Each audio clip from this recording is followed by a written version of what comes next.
Hello everyone. आज हम लोग बीएससी ऑर्गेनिक केमिस्ट्री में स्ट्रक्चर एंड बॉन्डिंग जो हमारी यूनिट चल रही है उसमें एक बहुत ही इंपॉर्टेंट इफेक्ट डिस्कस करने जा रहे हैं, that is called inductive effect. इसको हम लोग हिंदी में प्रेरणिक प्रभाव भी कहते हैं। ठीक है, तो पहले हम लोग ये देखेंगे कि इंडक्टिव इफेक्ट होता क्या है और इंडक्टिव इफेक्ट वाले जो ग्रुप होते हैं, ठीक है, जैसे प्लस आई बोलते हैं, माइनस आई बोलने होते हैं, वो कौन से ग्रुप होते हैं। ठीक है, और लास्ट में हम लोग डिस्कस करेंगे कि इंडक्टिव इफेक्ट का जो एप्लीकेशन होता है, मतलब इंडक्टिव इफेक्ट का अनुप्रयोग।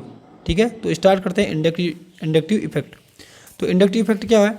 The process of displacement of sigma electron towards more electronegative atom और group is known as inductive effect.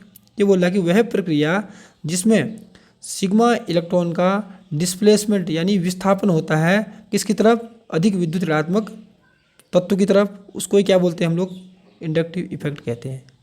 समझ रहे हो? तो एग्जाम्पल के थ्रू इसको समझते हैं। देखो, हमारे पास है HCl मॉलिक्यूल है, ठीक है, तो इसमें क्या होता है, जो क्लोरीन है वो ज़्यादा इलेक्ट्रोनेगेटिव होता है, तो मोर इलेक्ट्रोनेगेटिव कौन सा है? क्लोरीन होता है। ठीक है, तो क्लोरीन क्या करता है कि जो सिग्मा बॉन्ड के दो इलेक्ट्रॉन हैं उसको अपनी तरफ शिफ्ट करता है, मतलब कि दो इलेक्ट्रॉन हैं वो बिल्कुल सेंटर में ना होके क्लोरीन की तरफ थोड़ा सा डिस्प्लेस होते हैं, क्लोरीन की तरफ होते हैं। ठीक है, इसी डिस्प्लेसमेंट को जिसमें सिग्मा इलेक्ट्रॉन अधिक विद्युत ऋणात्मक क्लोरीन की तरफ शिफ्ट होते हैं, इसको क्या बोलते हैं हम लोग? इंडक्टिव इफेक्ट कहते हैं। ठीक है, बहुत सारे इसे एग्जाम्पल हैं। सपोज करो हमारे पास HOH है, ठीक है, यहाँ पर इस पर क्या डेल्टा पॉजिटिव डेल्टा नेगेटिव, तो ऑक्सीजन क्या होता है? इलेक्ट्रोनेगेटिव होता है, तो क्या करेगा वो? जो सिग्मा इलेक्ट्रॉन है अपनी तरफ शिफ्ट करेगा, मतलब कि ऑक्सीजन की तरफ ज़्यादा रहेंगे।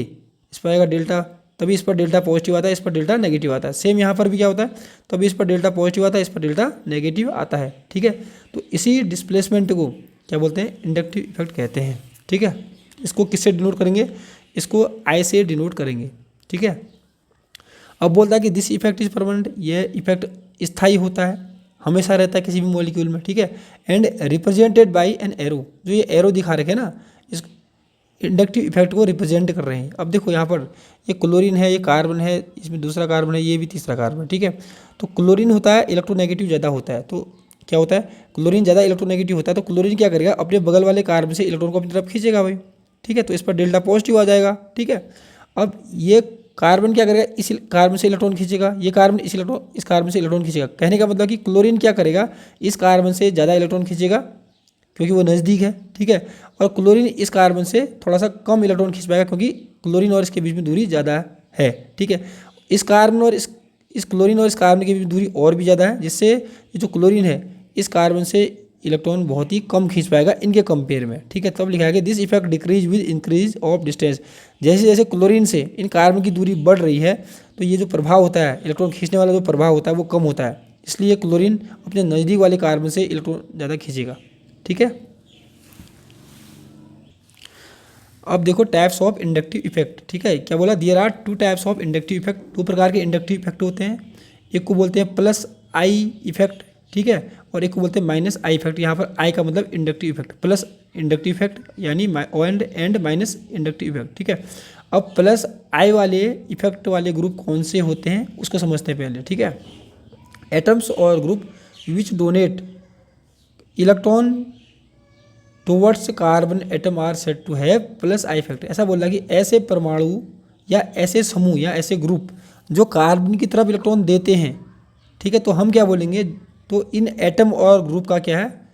इंडक्ट प्लस आई इफेक्ट है, क्योंकि ये एटम और ग्रुप कार्बन की तरफ इलेक्ट्रॉन दे रहे हैं। जैसे ये होता ना, ये है, ये हमारे पास 3 CH3 हैं एल्काइल ग्रुप्स, ये देखो CH3 CH2 है, ये CH3 है, तो कोई भी एल्काइल ग्रुप क्या होता है? वो कार्बन की तरफ इलेक्ट्रॉन देता है। अगर कार्बन की तरफ इलेक्ट्रॉन देगा तो इनका इफेक्ट क्या होगा? प्लस आई इफेक्ट होगा।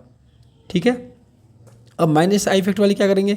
एटम्स और group which withdraw electron from carbon atom, ऐसे एटम्स, ऐसे परमाणु या ऐसे समूह जो कार्बन से इलेक्ट्रॉन को विड्रॉ करेंगे, कार्बन से इलेक्ट्रॉन को अपनी तरफ खींचेंगे या कार्बन से अपनी तरफ इलेक्ट्रॉन को निकालेंगे, उन ग्रुप को बोलते हैं कि भाई उनका इफेक्ट कैसा है? माइनस है। देखो, प्लस का मतलब क्या होता है? इलेक्ट्रॉन दे रहा है तो प्लस लग गया, इलेक्ट्रॉन खींच रहा है तो माइनस लग गया। ठीक है, जैसे अगर आप इनमें से क्लोरीन सपोज करो मैंने कार्बन लगाया, कार्बन के साथ मैंने फ्लोरीन लगा दिया। ठीक है, तो फ्लोरीन क्या करता है? कार्बन से इलेक्ट्रॉन को अपनी तरफ खींचता है, अपनी तरफ इलेक्ट्रॉन खींचता है, तो इस पर डेल्टा नेगेटिव आता है, इस पर डेल्टा पॉजिटिव आता है। ठीक है, तो हम बोलेंगे क्योंकि कार्बन से क्या कर रहा है? क्लोरीन अपनी तरफ इलेक्ट्रॉन खींच रहा है, तो कार्बन से फ्लोरीन की तरफ इलेक्ट्रॉन जा रहे हैं, ठीक है। तो हम बोलेंगे कि क्योंकि फ्लोरीन इलेक्ट्रॉन खींच रहा है तो हम बोलेंगे कि जो फ्लोरीन का इफेक्ट है वो कैसा है, माइनस है, क्योंकि इलेक्ट्रॉन खींच रहा है, कम कर रहा है इसमें, ठीक है। और कौन सा इफेक्ट है, माइनस आई इफेक्ट है, ठीक है। सपोज करो हमारे पास कोई ये ग्रुप है CH3 और CH2 पॉजिटिव, इस कार्बन में प्लस चार्ज है, ठीक है।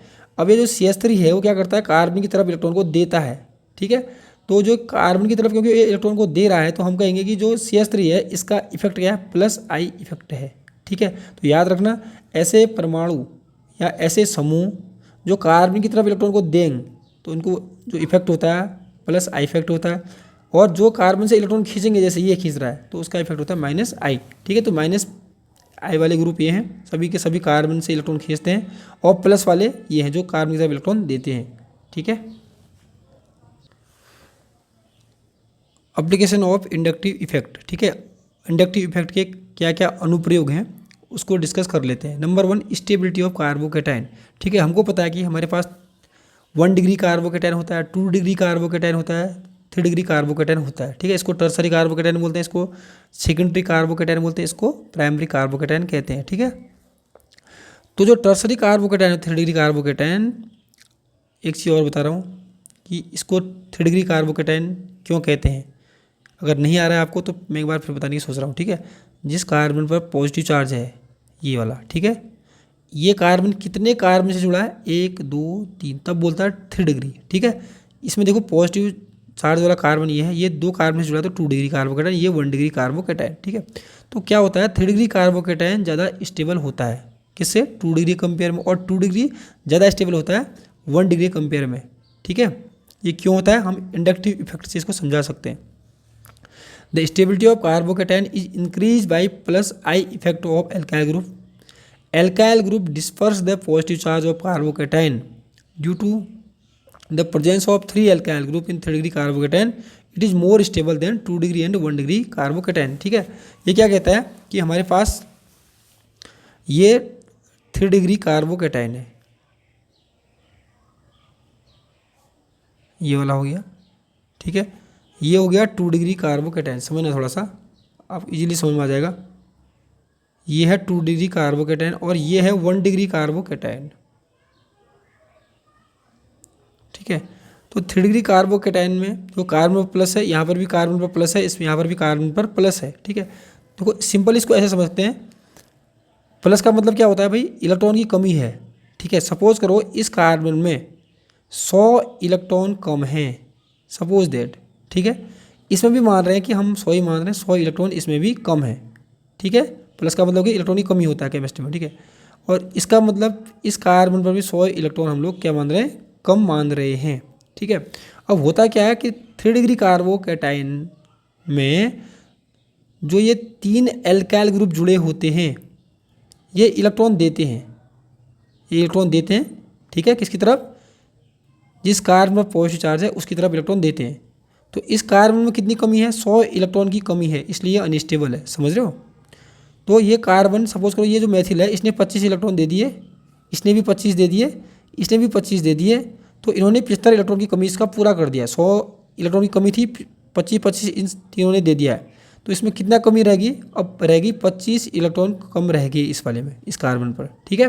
तो यहाँ पर तो 2 ही एल्काइल ग्रुप जुड़ते हैं 2 डिग्री में, 2 डिग्री कार्बोकेटाइन में 2 ही एल्काइल ग्रुप है, तो 25 इसने दिया, 25 इसने दिया, तो 100 में से 50 दे दिया इन्होंने, तो अभी भी कितनी कमी बच गई, 50 इलेक्ट्रॉन कमी रह गई इसमें, ठीक है।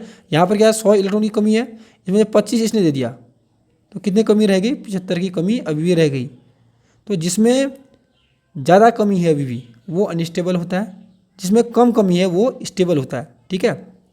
तो कुल मिला के जो एल्काइल ग्रुप है वो क्या करते हैं, पॉजिटिव चार्ज को कम कर देते हैं, मतलब इलेक्ट्रॉन की कमी को थोड़ा सा पूरा कर देते हैं, ठीक है। इसलिए टर्सरी कार्बोकेटाइन ज़्यादा स्टेबल होता है, ठीक है। दूसरा है acidic strength of carboxylic acid, ठीक है। The acidity of carboxylic acid increase with minus I factor of group और atom, these group withdraw electron from OH bond, makes it weaker, therefore removal of H+ becomes easy. देखो ये दोनों के दोनों carboxylic acid है, CH3COH, ये भी है Cl CH2COH, तो यहाँ भी COH ग्रुप है, यहाँ भी COH ग्रुप है, ठीक है। आपने 12th में पढ़ा होगा। जो कार्बोक्सिलिक एसिड होते हैं COH, ये एसिडिक होते हैं क्योंकि ये H+ आयन देते हैं, ठीक है। ये भी एसिडिक है, ये भी एसिडिक है। हमको ये देखना है कि ज़्यादा एसिडिक कौन सा है, उसको हम लोग इंडक्टिव इफेक्ट के थ्रू एक्सप्लेन कर सकते हैं। अब इसमें क्या है कि OH बॉन्ड को तोड़ना है। जब OH बॉन्ड टूटेगा तभी तो H+ देगा, ठीक है। यहाँ भी OH बॉन्ड को तोड़ना है, जब OH बॉन्ड टूटेगा तभी H+ यहाँ भी मिलेगा, ठीक है। जिसका OH बॉन्ड इसमें और इसमें से जिसका OH बॉन्ड जल्दी टूटेगा वो H+ जल्दी देगा, ठीक है, उसको बोलेंगे हम लोग ज़्यादा एसिडिक है, ठीक है। यहाँ पर क्या होता है, जो Cl है, Cl क्या करता है, इस कार्बन से इलेक्ट्रॉन को अपनी तरफ खींचेगा, ठीक है, और ये कार्बन इस कार्बन से इलेक्ट्रॉन खींचेगा, ठीक है। ये कार्बन इस ऑक्सीजन से इलेक्ट्रॉन को अपनी तरफ खींचेगा, और ऑक्सीजन फिर किससे इलेक्ट्रॉन खींचेगा, इस OH जो बॉन्ड है इससे इलेक्ट्रॉन को अपनी तरफ खींचेगा। जब ऑक्सीजन इस बॉन्ड के इलेक्ट्रॉन को अपनी तरफ खींचेगा तो ये वाला बॉन्ड क्या बन जाएगा, कमज़ोर बन जाएगा, और कमज़ोर बन जाएगा तो इजीली टूट जाएगा, इजीली टूट जाएगा तो H+ इजीली निकल जाएगा सरलता से, ठीक है, क्योंकि ये H+ सरलता से देगा, फिर इसको बोलेंगे ज़्यादा अम्लीय है, ठीक है। यहाँ पर क्या है, देखो यहाँ भी OH है तो ये भी एसिडिक है, पर क्योंकि इसमें कोई इलेक्ट्रॉन विड्रॉ, इसमें तो इलेक्ट्रॉन विड्रॉइंग ग्रुप मतलब -I इफेक्ट वाला ग्रुप लगा है, इलेक्ट्रॉन खींचता है, खींच के इस क्लोरीन ने यहाँ से इलेक्ट्रॉन खींचे, यहाँ से भी खींचे, यहाँ से भी खींचे, कुल मिला के OH बॉन्ड को कमज़ोर कर दिया। जबकि यहाँ पर कोई कमज़ोर करने वाला बॉन्ड नहीं है, तो इसके कंपेयर में OH बॉन्ड यहाँ जल्दी टूटने वाला है, जल्दी से H+ देने वाला है, तो इसलिए ये ज़्यादा एसिडिक है, ठीक है। तो pK वैल्यू जिसकी कम होती है वो ज़्यादा एसिडिक होता है। pK वैल्यू 2.86 इसकी है, ठीक है, इसकी एक ज़्यादा एसिडिक है, ये कम एसिडिक है, ठीक है। अब दूसरा है बेसिसिटी ऑफ एमीन। तो यहाँ पर क्या होता है, 1 डिग्री एमीन। देखो 1 डिग्री कैसे बोल रहे हैं भाई, जो नाइट्रोजन है वो उसके साथ एक ही एल्काइल ग्रुप जुड़ा है, ठीक है। अगर नाइट्रोजन के साथ 2 एल्काइल ग्रुप जुड़ेंगे तो उसको 2 डिग्री बोलेंगे, अगर नाइट्रोजन के साथ 3 एल्काइल ग्रुप जुड़ेंगे तो उसको 3 डिग्री बोलेंगे, ठीक है। तो हमारे पास 1 डिग्री, 2 डिग्री और 3 डिग्री एमीन होते हैं। तो इसमें क्या होता है कि जो 3 डिग्री एमीन है वो ज़्यादा बेसिक होता है। बेसिक किस फेज में, गैस फेज की बात कर रहे हैं, ठीक है, गैसीय स्टेट की बात कर रहे हैं। अब देखो जो एमीन होते हैं वो बेस क्यों होते हैं, आपने सुना होगा कि बेस क्या होते हैं, तो क्षार क्या होता है जो OH- देते हैं, ठीक है, छोटी क्लासों में सुना होगा। पर यहाँ पर क्या है, यहाँ तो OH है ही नहीं, तो यहाँ पर क्या होता है, बेस मतलब क्षार वो होते हैं जो लॉन पेयर इलेक्ट्रॉन देते हैं। तो नाइट्रोजन पर लॉन पेयर मतलब एकाकी युग्म होता है, ये इलेक्ट्रॉन को देता है, ये भी लॉन पेयर को डोनेट करेगा, ये भी लॉन पेयर को डोनेट करेगा, तो सभी के सभी बेसिक है। पर हमको ये देखना है कि कौन सा ज़्यादा बेसिक है, ठीक है, वही ज़्यादा बेसिक होगा, वही ज़्यादा क्षारीय होगा जो लॉन पेयर को जल्दी से डोनेट कर देगा, फास्ट डोनेट करेगा, ठीक है। तो 3 डिग्री के केस में क्या होता है कि जो एल्काइल ग्रुप है ये इलेक्ट्रॉन देने वाले होते हैं, इसने भी इलेक्ट्रॉन दिया इसको, इसने भी इलेक्ट्रॉन दिया, इसने भी इलेक्ट्रॉन दिया, ठीक है, 3 इलेक्ट्रॉन देने वाले ग्रुप इसमें लगे। तो नाइट्रोजन पर तो ऑलरेडी इलेक्ट्रॉन 2 थे, तो इन्होंने और इलेक्ट्रॉन दे के नाइट्रोजन में क्या किया, इलेक्ट्रॉन का घनत्व, इलेक्ट्रॉन डेंसिटी बढ़ा दी। तो नाइट्रोजन क्या करेगा, ईजिली इन इलेक्ट्रॉन को जिसको ज़रूरत होगी उसको दे देगा, ठीक है, तो मतलब ईजिली दे देगा। जबकि यहाँ पर देखो, यहाँ पर सिर्फ एक ही एल्काइल ग्रुप है, ये भी देगा इसको, पर इनके कंपेयर में, इन 3 CH3 के कंपेयर में ये CH3 एक ही है, तो ये कम इलेक्ट्रॉन इसको दे पाएगा। तो 3 डिग्री एमीन इजीली सरलता से लॉन पेयर दे देगा, तो इसलिए 3 डिग्री एमीन ज़्यादा बेसिक है। उसके बाद 2 डिग्री, उसके बाद 1 डिग्री।